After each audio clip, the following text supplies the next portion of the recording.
We're kicking it off with the brilliant and awesome Rosie Bailey from Nibble, the AI negotiation chatbot.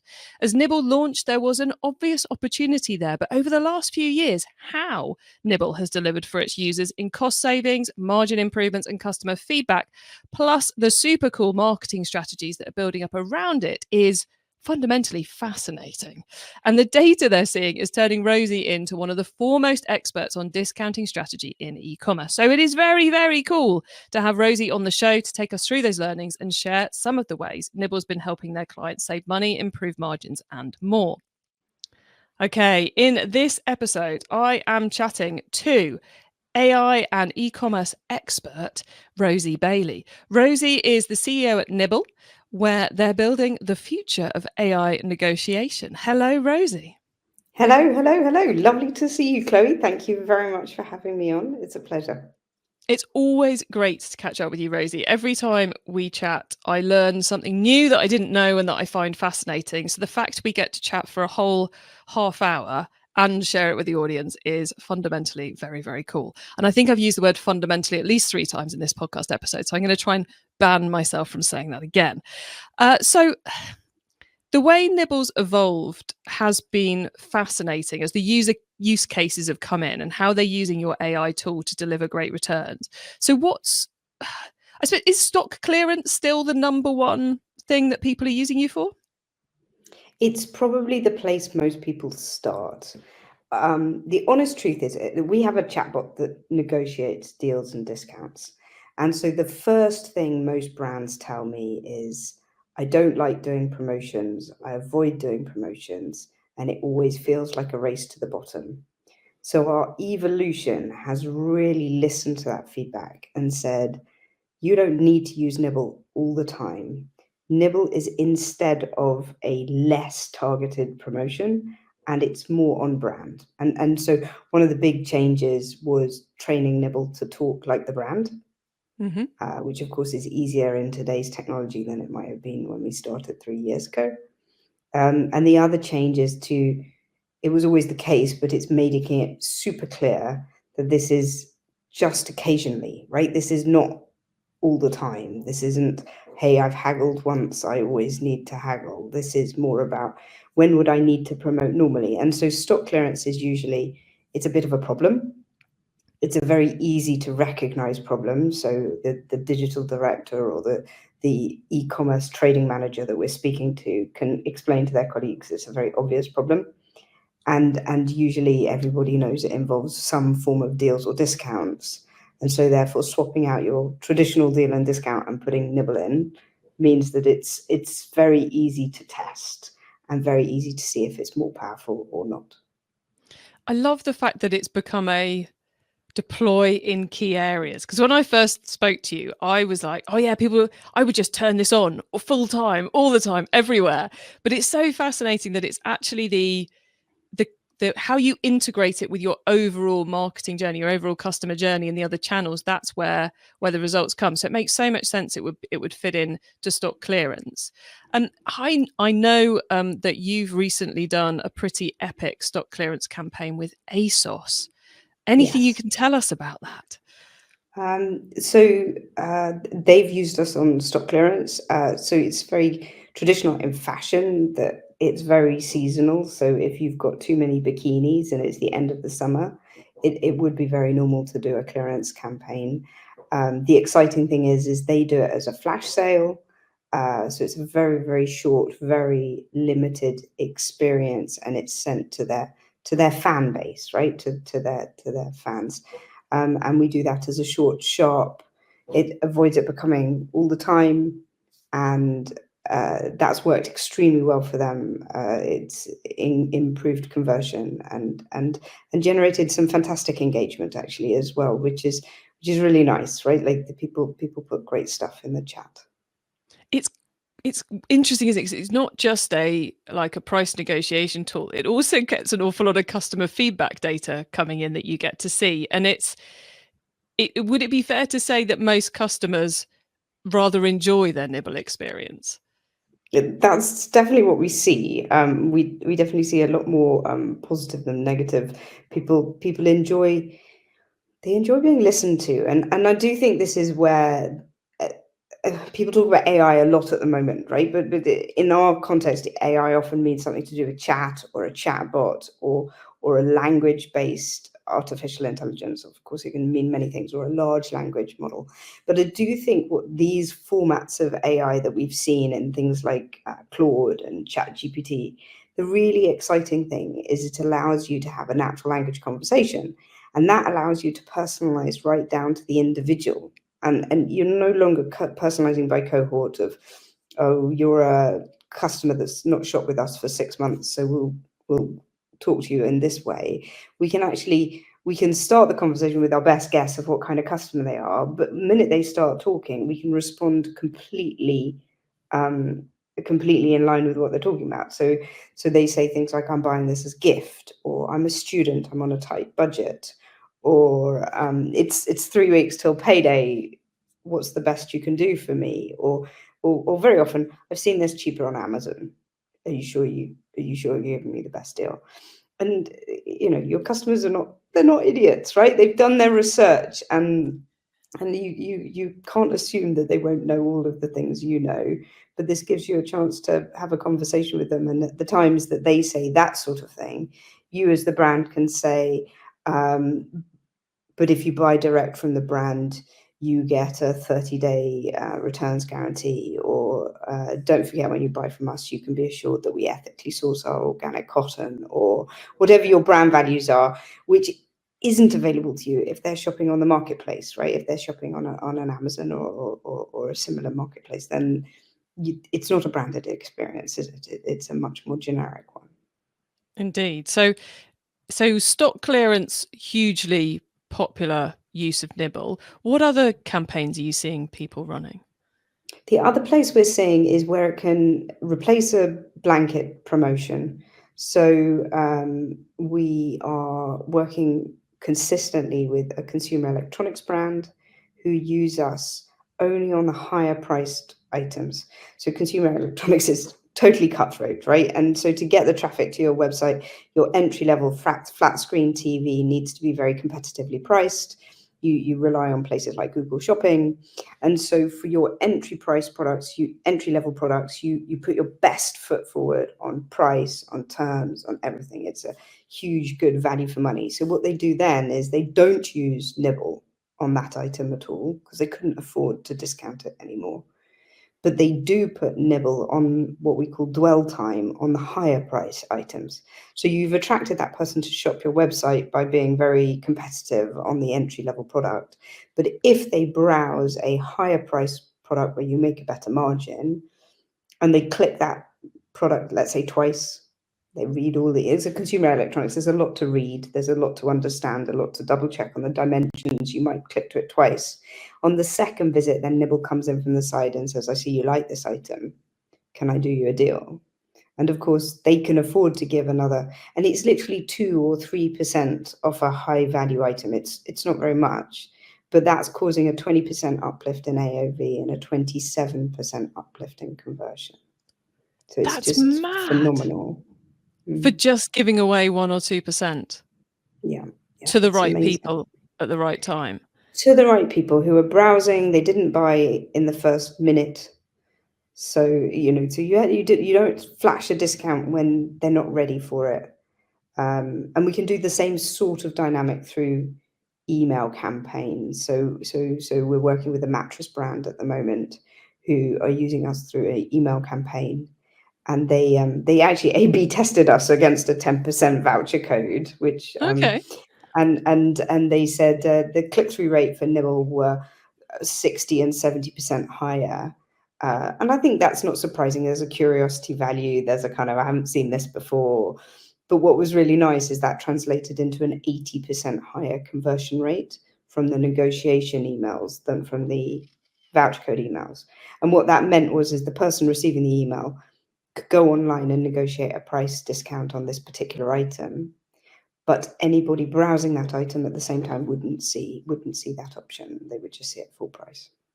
So your clients are being very pinpoint in when they do and don't deploy, really controlling.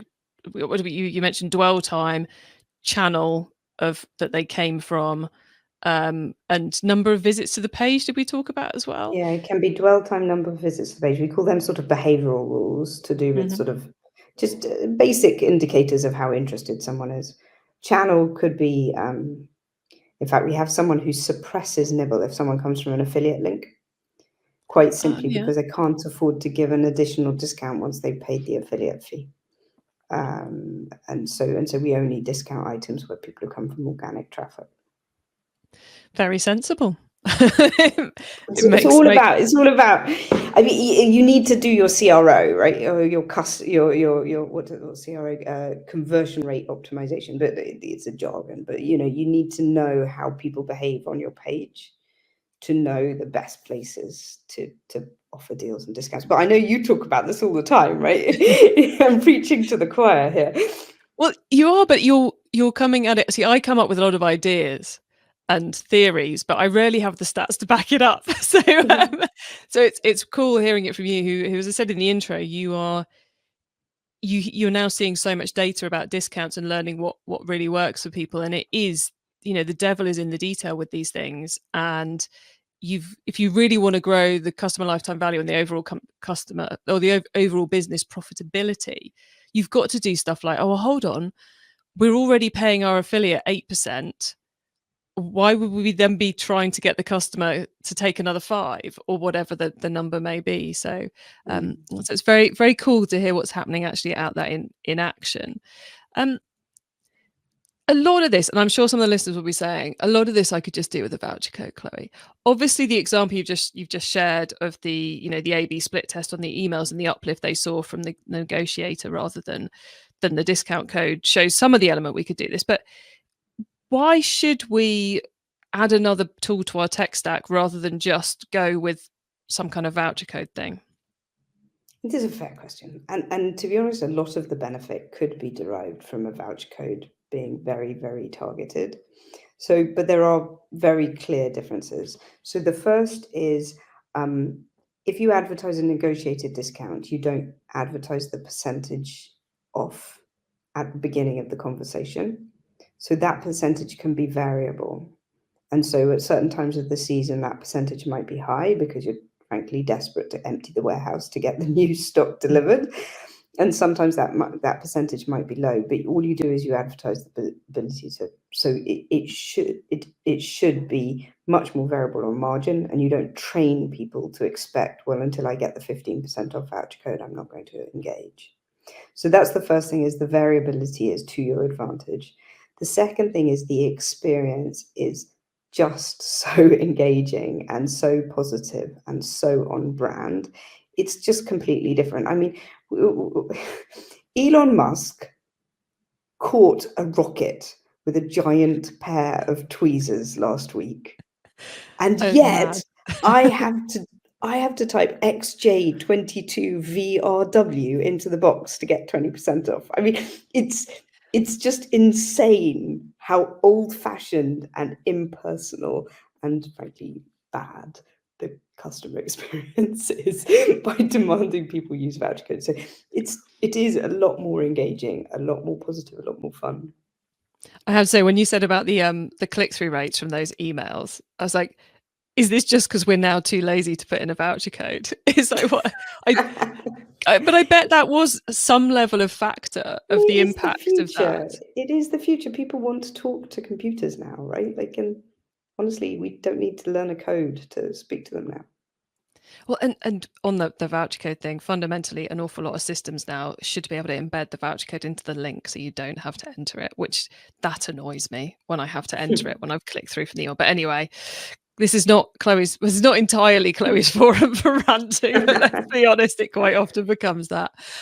So that engagement and the conversations they have, do you think it's building a stronger relationship between a customer and a brand because they have this good experience with the chatbot, these good conversations?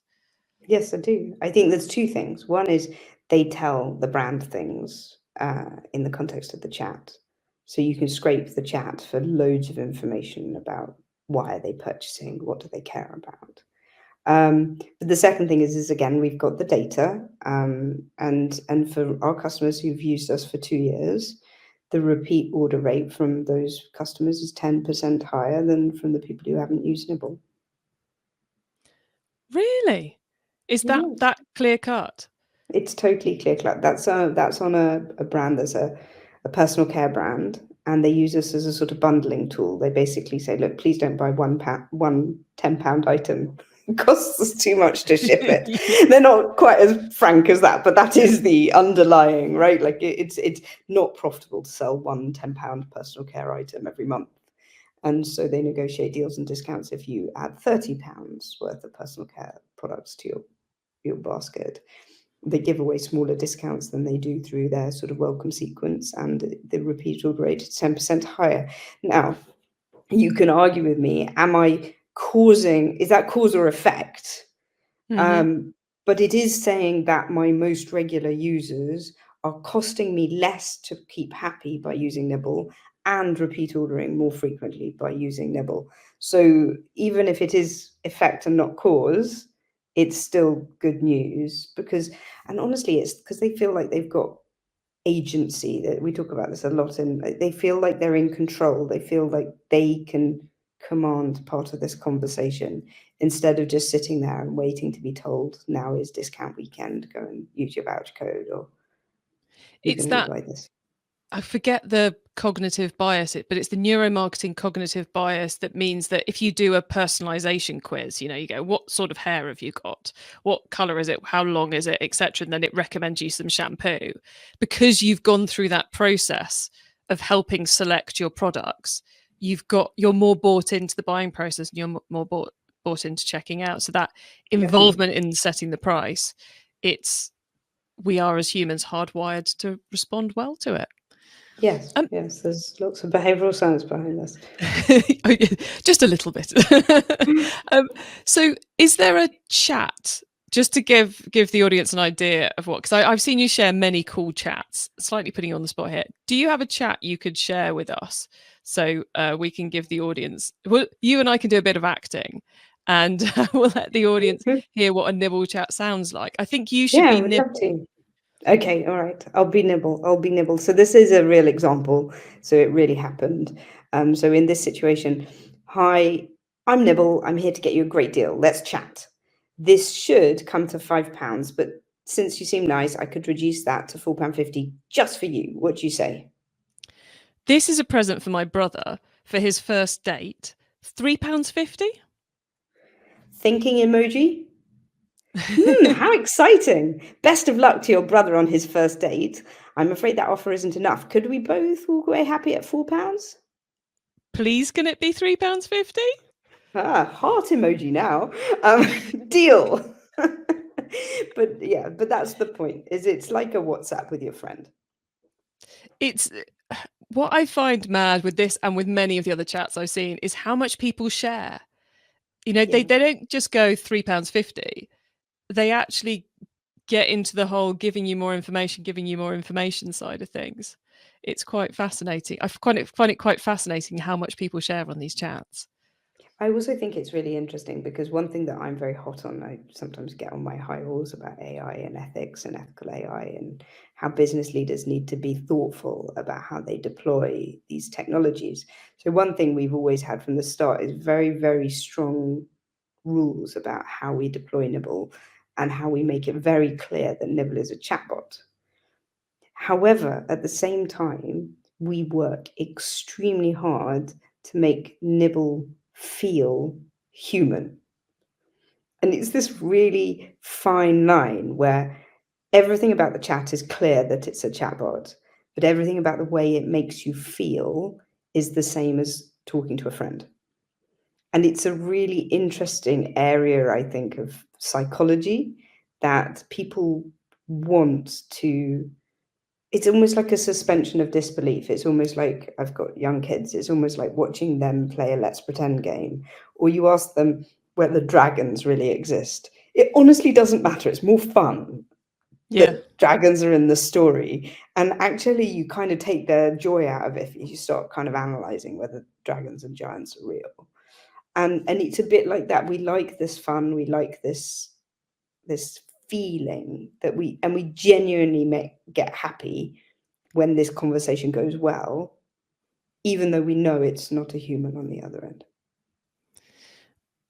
That we could wander off on that tangent quite easily, but there's one other thing I wanted to make sure I asked you about, which is the other surprise tangent in the world of Nibble has been your growth in the B2B e-commerce space, which is one of those things where like when you first told me about it, I was like, wow, you're selling to lots of B2B companies.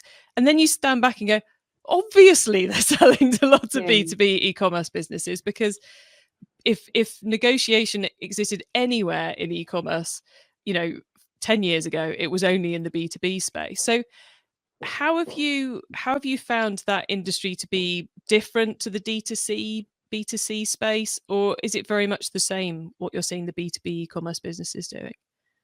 The first reason that we hear from a B2B business is because they can't cope with, spend too much money on, or can't deliver customer service that their customers expect. And so their customers expect to be able to phone, live chat, walk into store and have a conversation. And what they're finding is sometimes that conversation is a very value-added conversation. You're selling timber, and there's huge questions about the grade of timber. It changes a lot. It's very hard to deliver that experience online. There's lots of questions.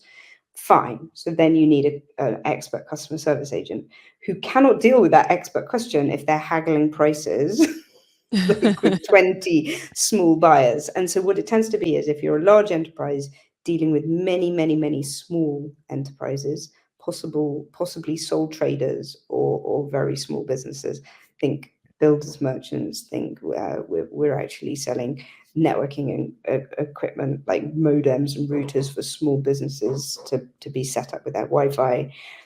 Anytime that you're dealing with a sole trader or a car mechanic or something like that, they want to be able to deal with those people seamlessly. Those people want to be able to shop 24/7. And you often can't man the phones out of office hours. And so we started with most of them, with them saying, if you can just take the pressure off our live agents, be them on the phone or in store or on live chat, that would be really helpful. But then it's become, isn't this fantastic? We can deliver 24/7 service for international customers or customers in the evening. Or isn't it fantastic that we've got certain suppliers that want to support promotions? And what I can do is I can guide people towards the negotiation section of my website, which is always supported by supplier promotions. And so my small business customer who is very price sensitive can always go there. My large customers, I probably still deal with in the same way as I always did, frankly, take them out for lunch, Yes. agree special deals, whatever you normally did. But for the small customers where you're trying to give them self-serve solutions that they're craving for, that's where we become a really useful part of the toolkit. How fascinating. So still about improving customer experience and improving overall profitability of the business, but from a very different problem standpoint. We're not clearing stock, we're saving the customer service team's time so they can be deployed more effectively elsewhere. That's so cool. Well, thank you so much for taking us through all of that, Rosie. It's been That's a pleasure. brilliant finding out what Nibble is up to. Listeners, make sure you take your listeners, make sure you stay tuned right to the end so you don't miss out on Rosie's insider tips on AI and my suggestions for more free ways we can help you improve things even further in your business. Okay, Rosie, so far we've gone deep into AI and negotiation and chatbots. Now you get to wow us with your insider knowledge about the whole of e-commerce, I guess. So for the following questions, your answer can be anything to do with e-commerce, which of course includes all those things we've already been talking about. Rosie, are you ready for the insider tips? I'm ready. Okay, let's start with newbie advice. If we've inspired someone to take their first step, what do they need to know to give themselves the best chance of success? I think I have to give an AI tip. It's very important that you don't feel overwhelmed by the AI options out there and the pace of change. And the easiest way to feel more comfortable with it is to go out there, find one of the self-serve tools, a Claude or a ChatGPT, and just try, firstly, to play with it, and secondly, to use it. Use it to redraft one of your emails. Use it to give you some advice. use it to give you an image for a campaign. And then I think you'll start to get confident that these things are very purpose driven, right? Like there are results that you can get from them. Got to get happy with it, basically. Start playing around. Start to play. Okay. And once you've started, of course, you've got to keep optimizing. So what's your favorite way to improve performance? I think the really important thing is to do your analytics and do your data. And I know this is something you talk about as well, Chloe, but all the people who are using Nibble as a technology really smartly, they know how the customer behaves on their website, and they know which parts are the drop-offs, where they lose people's attention or interest. And that's where you need to focus your efforts. Simple as that. Look at the numbers, everybody. Numbers. So many times mentioned on this podcast, but still needs to be said again and again and again. If someone listening wants to learn more, is there a cheap or free resource you would recommend? Do you know, actually, we write lots of blogs of how to negotiate. And one of our best vlogs is how to negotiate on Facebook Marketplace. Really? We're really into proper real life negotiation skills. And so if you need any of those, they work for your business, they work for your home life, they work for making sure you never have to take the bins out ever again. Now there is a good reason. So that's on the Nibble blog. Yes. We can find. Okay, very cool. And where do we find the Nibble blog? What's the URL?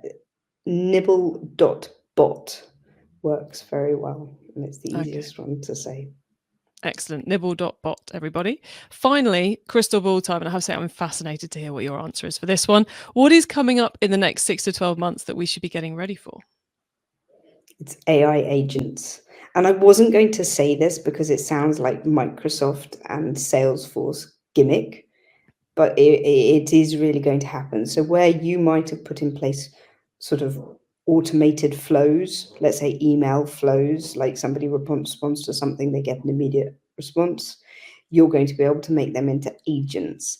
And the key difference there is you don't need to be so precise in your instructions. You can ask the email agent to read the email that's coming in and respond appropriately within certain guidelines, instead of saying, if the subject line is X, then do Y. And I think it's going to transform people's ability to automate responses to things. Ooh, that gets the brain going. Very interesting. Definitely one for all of us to be watching. Thank you, Rosie. We are very nearly at the end of the show now, though. So please let the listeners know where they can find you and Nibble. So they can find me on LinkedIn. So Rosie Bailey from Nibble Technology, and I'm very active on LinkedIn. Always delighted to hear from you. And you can learn more about the company at nibble.bot. Nibble.bot, everybody, to go and get hold of those blog posts and find out everything you need to know about Nibble.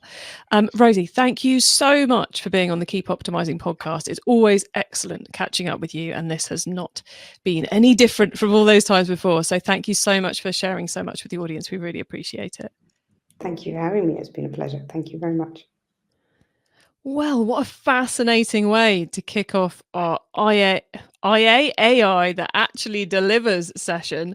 I did promise you that the session with Rosie was going to be good, and I think you've got a whole host of ideas from that one. And I really do think you should be heading to nibble.bot to go and find out more, because the way that tool is being used is very, very clever, both in the D2C and the B2B e-commerce space. You can get links to the things we discussed, the full transcript of the episode, important notes and more at keepoptimizing.com, or you can use our special direct episode short links. Just put keepopt.com/, the number of this episode, into the URL bar, and you'll be redirected straight to the correct episode page.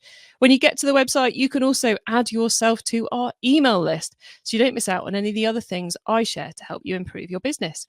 Thank you so much for tuning in to this episode of the Keep Optimizing podcast. If you've enjoyed this episode and want to continue learning about AI that delivers, then head to our short link, keepopt.com/AI, because even though this is the very first episode in this brand new series, we have gathered a few past episodes from other series that fit this topic for you.